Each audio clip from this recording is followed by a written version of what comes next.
Good morning, Orchard Hollow Huskies. This is Mrs. Harris with your morning announcements.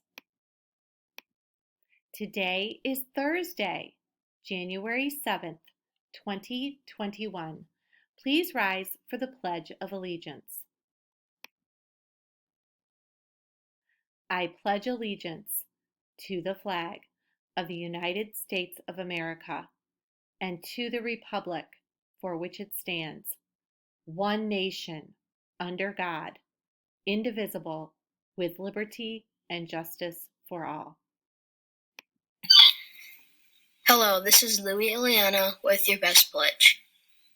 To be my best at Orchard Hollow, I will be aware of my mind and motions, do excellent work, stick up for others when needed, treat others as they should treat me.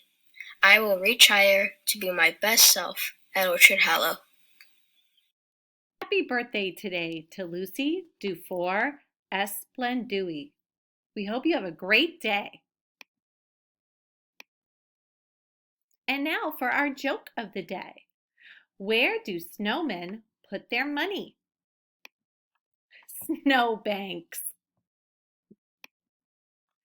A reminder that today we are back on our fully remote schedule.